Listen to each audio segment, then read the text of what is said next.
Assalamualaikum warahmatullahi wabarakatuh.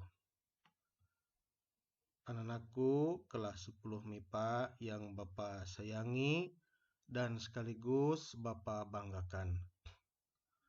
Alhamdulillah pada hari ini kita bertemu kembali dengan pembelajaran fisika tentang dinamika gerak lurus. Mudah-mudahan kalian semuanya tetap sehat dan tetap semangat untuk mengikuti pembelajaran walaupun masih jarak jauh. Anak-anakku, pada pertemuan kedua ini kita masih mempelajari gerak lurus, tetapi mempelajari tentang contoh-contoh soalnya. Pada slide terlihat ini merupakan rangkumannya bahwa kemarin kita sudah belajar 3 hukum Newton ya, hukum pertama, kedua dan ketiga. Hukum pertama bahwa apabila jumlah atau resultan gaya yang bekerja pada benda itu adalah 0, maka bila benda itu tadinya diam, akan diam terus, dan bila sedang bergerak lurus beraturan, akan tetap bergerak lurus beraturan, cenderung mempertahankan keadaan semula atau bersifat lembam atau inert. Sedangkan hukum kedua berbicara apabila resultan gayanya tidak 0.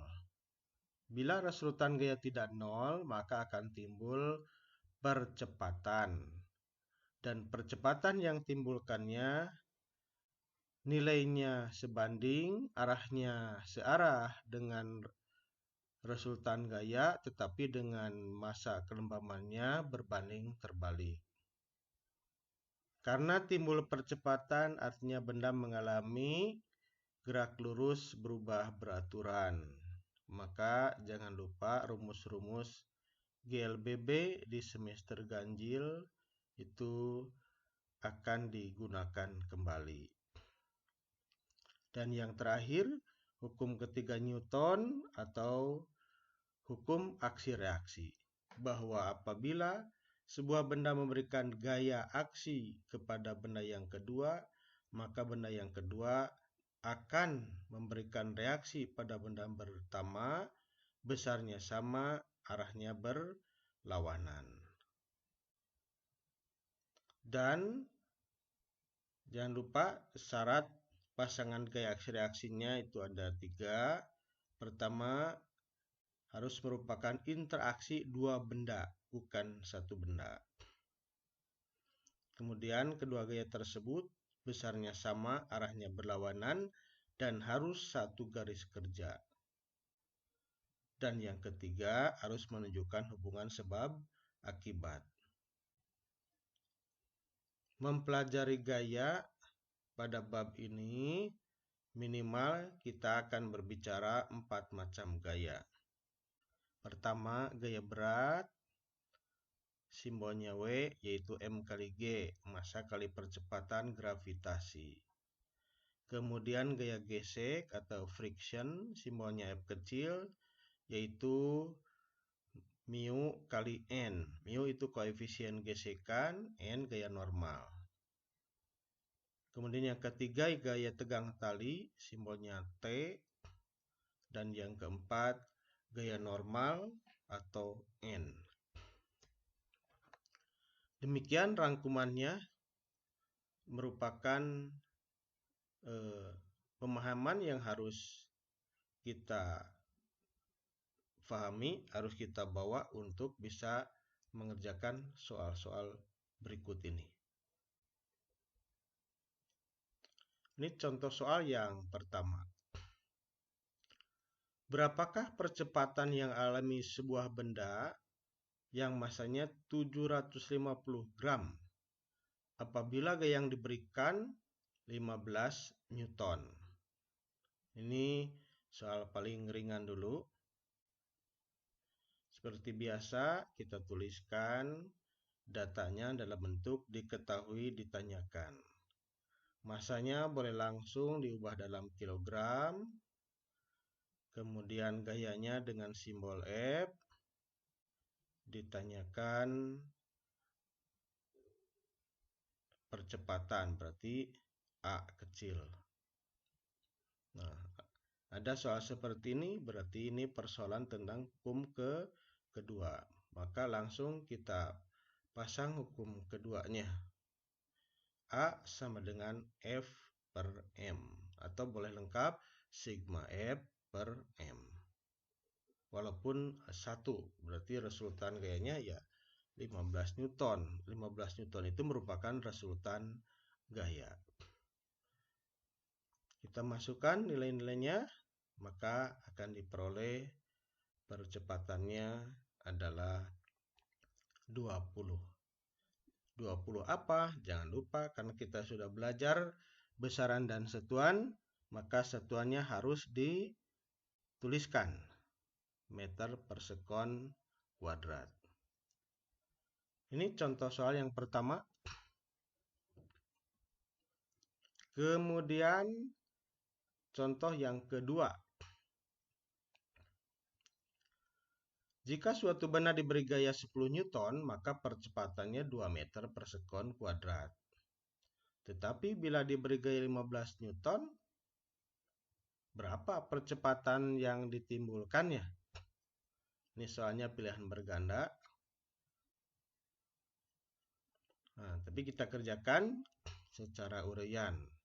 Berarti ini juga merupakan persoalan hukum kedua. Di sini karena ada perbandingan, maka kita tuliskannya F-nya F1, ada F2, ada A1, ada A2. Maka diketahui F1 10 Newton, A1-nya 2 meter per sekon kuadrat. F2 15 Newton, ditanyakan berapa A2-nya. Bagaimana kalau ada soal seperti ini? Ya, harus kita ingat, di sini digonta-ganti atau diubah-ubah kan gayanya, sehingga timbul percepatan yang berubah pula. Tapi ingat, masanya tetap kan ya? Masanya tetap.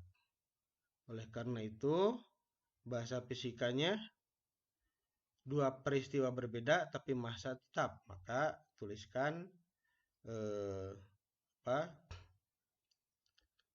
M1 sama dengan M2 kan tetap.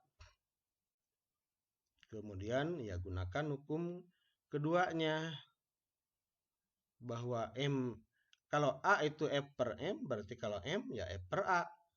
Maka di bawah persamaan yang ini ya kita tuliskan F1 per A1 sama dengan F2 per A2. Jadi jangan langsung menghitung, harus menunjukkan dulu pola pikir fisikanya ini. Kalau sudah seperti ini ya baru matematik. Masukkan nilai-nilainya. 10 per 2 itu 5 sama dengan 15 per A2. Maka A2 15 per 5. Maka diperoleh A2 adalah 3 meter per sekon kuadrat. Nih contoh soal yang kedua merupakan perbandingan tapi tetap menggunakan hukum kedua. Kita lanjutkan contoh soal yang ketiga. Perhatikan gambar di slide. Seseorang menyeret koper di atas lantai yang licin. Apabila massa kopernya 5 kg, gaya yang ia berikan sebesar 20 Newton dan arahnya membentuk sudut 60 derajat terhadap horizontal. Maka berapakah percepatan gerak koper tersebut? Ingat, ini penerapan hukum kedua. kita harus tahu kemana arah gerak, berarti itulah arah percepatan, dan kita harus tahu gaya yang mana yang searah dengan arah percepatan, itu kuncinya. Oleh karena itu, kita gambarkan.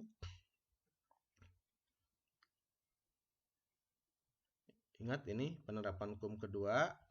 Sebelum tahu mana sigma F atau resultan gayanya, kita gambarkan. Ini kan F-nya membentuk sudut 60 derajat. Benda bergeraknya ke kanan kan, dengan percepatan A. Nah, ini kan tidak nyambung F dengan A. Berarti yang menyebabkan benda bergerak ini bukan F yang ini. Berarti cari F yang searah A. Artinya yang horizontal. Kita sudah belajar tentang menguraikan vektor. Berarti F ini harus diuraikan pada sumbu X ya. Pada sumbu X. Inilah Fx yang arahnya dari F itu membentuk sudut 60 derajat. Ya. Berarti yang searah dengan A itu bukan F, tapi Fx. Cara menghitungnya sudah tahu di semester ganjil. Bahwa Fx ini adalah F kosinus theta, di mana tetanya 60 derajat. Masukkan nilai-nilainya. F-nya 20 cos 60 per 5. Maka diperoleh 20 bagi 5, 4. Cos 60 setengah, 4 kali setengah, artinya 4 per 2. Jadi 2 meter per sekon kuadrat. Inilah percepatannya. Sudah 3 variasi ya. 3 variasi soal. Kita lanjutkan soal yang keempat. Nah, ini Bapak ambil dari soal UN tahun 2014. Seorang pemuda berdiri di atas timbangan badan dalam sebuah lift. Sebelum lift bergerak, timbangan menunjukkan angka 60 kg. Ketika lift bergerak ke atas, timbangan menunjukkan angka 66 kg. Anggap percepatan gravitasi 10 meter per sekon kuadrat. Berarti lift naik dengan percepatan sebesar berapa? Ya, boleh kita uraikan seperti biasa data yang diketahuinya dulu. 60 kg massa orang tersebut. Kemudian ketika lift bergerak, berarti boleh kita tuliskan M aksen ya. 66 kg. Ya, kita sebut M aksen berarti ini massa apa ya? Seolah-olah gitu ya. Kan massa tetap 60 kg. Berarti ini gaya tekan normal yang berubah.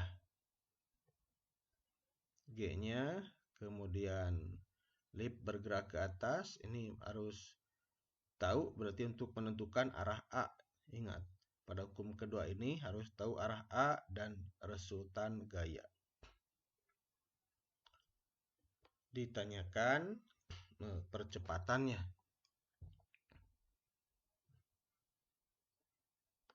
Ya, ini merupakan soal hukum kedua, penerapan hukum kedua. Oleh karena itu, kita gambarkan dulu, walaupun secara sketsa, sistemnya orang di dalam lift. Anggap ini lift, kemudian ini orang. Gaya apa saja yang bekerja pada orang? Nah, ingat tadi pada awal pertemuan kita sudah belajar 4 gaya. Tapi tidak semuanya ada ya. Oleh karena itu dipilih gaya apa saja yang ada. Coba Ya, pertama, benda ini karena ada di atau orang ini ada di atas bumi berarti mempunyai gaya berat atau weight, gambarkan dengan sebuah vektor. Kemudian orang menekan lift, maka lift menekan orang. Itulah gaya tekan normal ya, gaya tekan normal. Maka akan ada gaya reaksi ke atas, inilah gaya N. Nah, yang tadi M aksen 66 kg inilah yang merupakan massa apa namanya, seolah-olah masanya, padahal inilah ya gaya normal. Berarti gaya normalnya itu 66 kali 10, 660 Newton. Benda bergerak ke atas, maka kita gambarkan arah A ke atas. Untuk apa? Nah, kan di sini untuk menentukan resultan gaya. Kan resultan gaya searah dengan A. Berarti kalau A-nya itu ke atas, resultan gayanya ke atas. Resultan gaya itu di sini berarti kan selisih dua gaya, maka yang searah A diberi tanda positif dan gayanya ada dua, yaitu N dan W. Berarti kalimat matematiknya bagaimana? Ya, dari sigma F sama dengan M kali A, maka MA sama dengan bagaimana sigma F-nya? Kalimat matematiknya, ya, yang searah A diberi tanda positif, berarti ini N. Dan W berlawanan, berarti tandanya negatif. Maka kalimat matematiknya, nah ini. Inilah fisikanya, ke bawahnya bagian matematik, menghitung. Berarti 60 kali A, N-nya 660, W-nya 600. Maka diperoleh A sama dengan 1 meter per sekon kuadrat.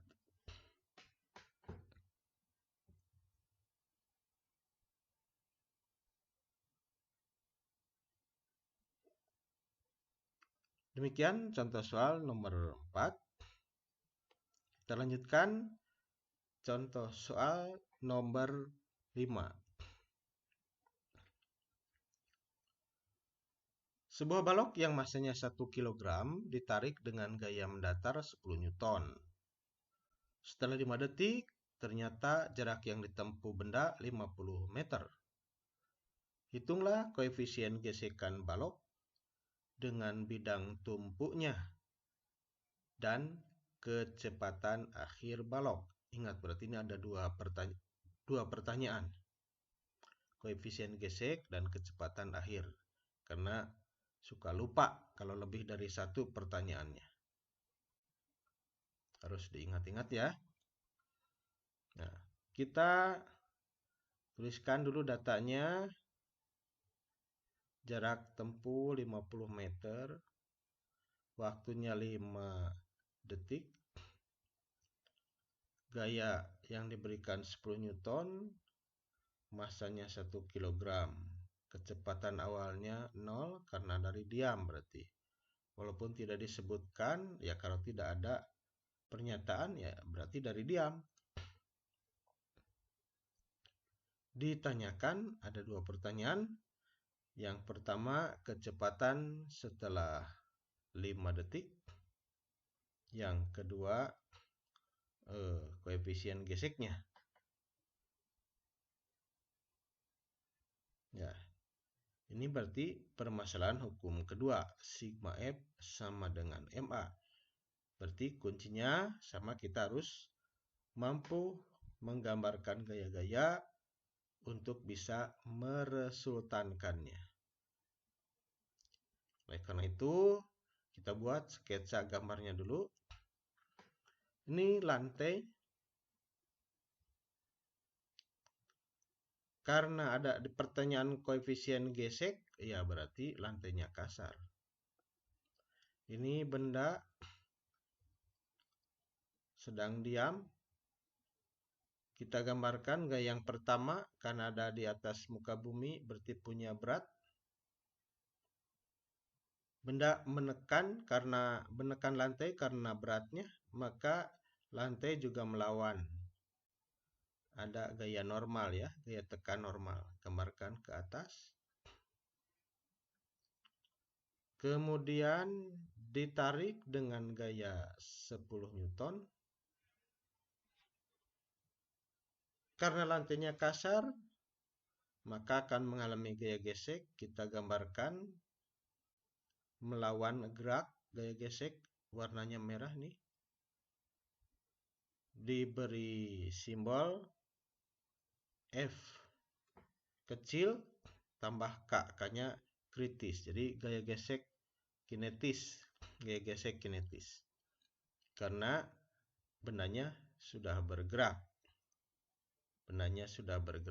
Maka FK. Berarti yang ditanyakan yang kedua itu adalah mu K. Jadi dua pertanyaan ini. Pertama kecepatannya, yang kedua mu K. Atau koefisien gesekan kinetis antara lantai dan benda.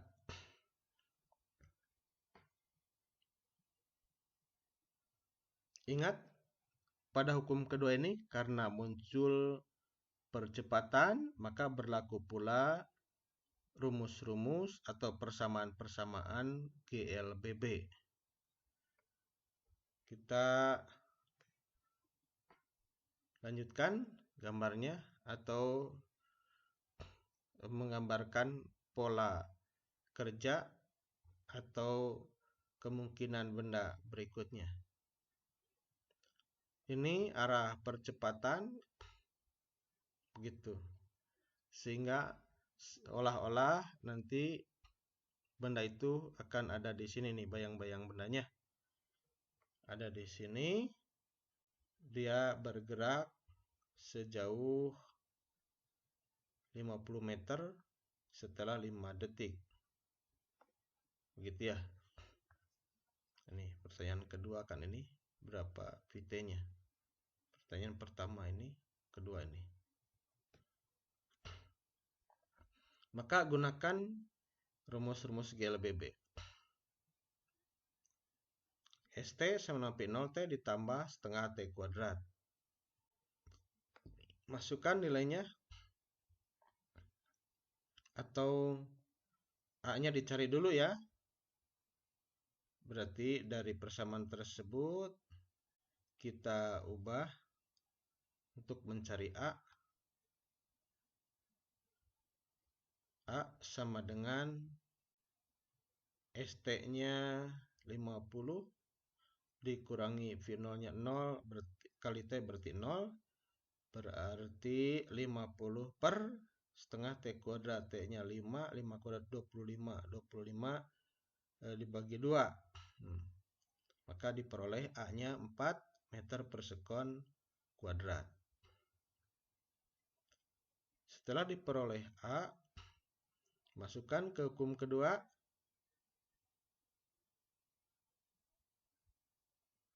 M kali A, sebelah kanan, sebelah kirinya apa? Ya, ini kan resultan gaya.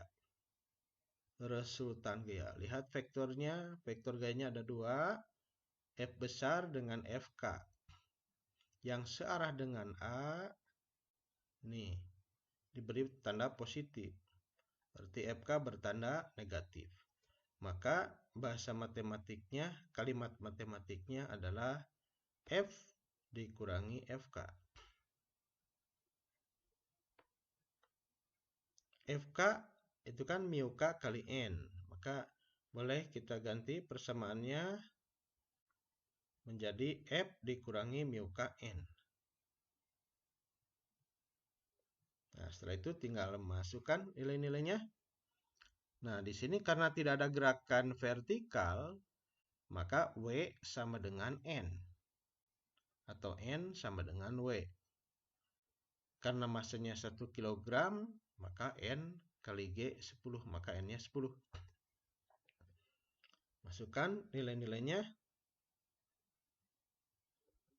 10 dikurangi mu K 1 kali 10 sama dengan 1 kali 4. Maka diperoleh mu K 0,6 saja, tidak punya satuan. Karena yang namanya koefisien sama dengan konstanta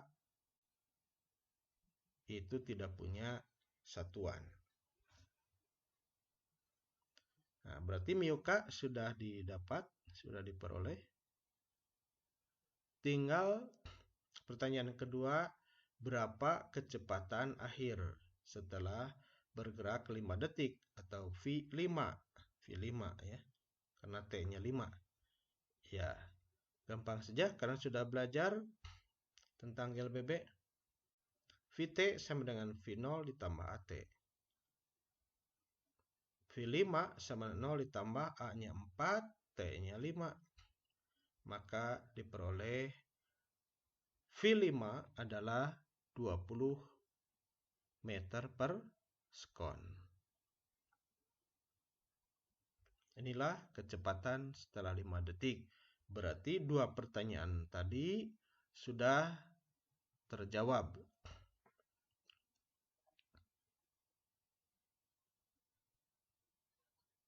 Demikian contoh soal yang kelima. Masih ada waktu ya, kita lanjutkan. Satu lagi, contoh soal yang ke-6. Suatu benda masanya 2 kg dilepaskan dari puncak suatu bidang miring licin yang mempunyai sudut kemiringan 30 derajat. Nah, ini sudah ganti, ini bidang atau tempat benda bergeraknya miring. Jika G 10 meter per sekon kuadrat, maka tentukan percepatan benda tersebut. Ya, kita gambarkan bidang miringnya. Sudut kemiringannya 30 derajat. Gambarkan bendanya di puncak bidang miring ini. Gambarkan gaya-gaya yang bekerja. Ingat, benda ada di atas bumi, berarti punya gaya berat. Gambarkan ke sini, menuju pusat bumi. Benda menekan bidang, tapi bidangnya bidang miring. Maka gaya normalnya miring ke sini. Tapi tegak lurus terhadap bidang. Ini gaya normal. Berarti ada 2 gaya yang bekerja. Nah, gaya berat. Nah, ini tempat benda bergeraknya di sini itu anggap sumbu X. Anggap sumbu X, berarti gaya berat ini seolah-olah ada pada bidang X, O, Y. Maka kita gambarkan sumbu X, sumbu Y-nya. Nah, seperti ini. Untuk apa? Untuk mencari gaya seperti tadi nomor berapa? Nomor 3 ya. Untuk mencari gaya yang searah dengan arah percepatan. Terlihat bahwa W ini harus diuraikan. Kalau ini sudutnya 30, maka sudut yang ini juga 30 derajat. Kan ini 30, kalau ini diteruskan berarti ini 90, berarti ini 90 min 30. Kalau ini 90 min 30, berarti yang ini juga 90 min 30, maka ini 30. Nah, itu geometri. Ini 30 derajat. Berarti ada gaya yang terurai ke sumbu Y ini. Gitu ya. Inilah WY. Berarti W cos 30. Dan inilah WX atau W sin 30. Nah, berarti terlihat sekarang N ini nilainya, ingatkan satu garis kerja ini dengan W cos, bukan dengan W. Tapi dengan W cos. Berarti N-nya adalah W cos 30.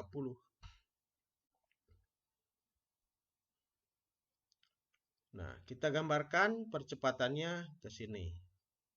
Karena ini tempat gerak benda. Maka kita harus pandai melihat bahwa penyebab benda bergerak ini adalah yang searah dengan ini, berarti ini W sin. Begitu. Yang lainnya boleh kita hilangkan karena tadi hanya alat bantu.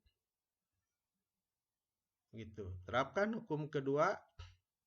Tapi jangan lupa nih, resultan gayanya harus tahu yang searah dengan A. Berarti ini yang W sin. Karena dalam menerapkan hukum kedua ini, nah, kita harus meresultankan gaya. Dan terlihat gayanya tunggal hanyalah W sin. Maka kita masukkan sigma F adalah W sin 30 per M. Masukkan nilainya. W-nya M kali G. M-nya 2 kg. G-nya 10. Sin 30 setengah. Atau boleh dicoret dulu ya. Ya, M dengan M-nya boleh. Teknik menghitung ya silakan matematik. Begitu. Ini coret duanya atau sejak awal dulu tadi M-nya coret dulu boleh. Tinggallah G sin 30. G-nya 10 sin 30 setengah. Setengah dari 10 5. Maka diperoleh percepatannya adalah 5 meter per sekon kuadrat. Ya.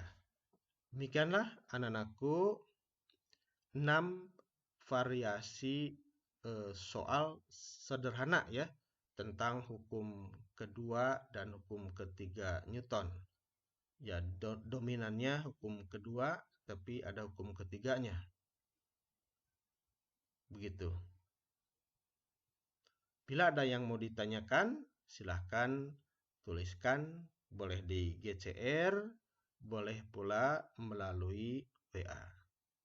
Demikian yang dapat Bapak sampaikan hari ini. Jangan lupa setelah selesai mempelajari contoh-contoh soal ini, kerjakan soal-soal latihannya. Mudah-mudahan bisa difahami dan menjadi ilmu yang bermanfaat. Terima kasih. Billahi taufik wal hidayah. Wassalamualaikum warahmatullahi wabarakatuh.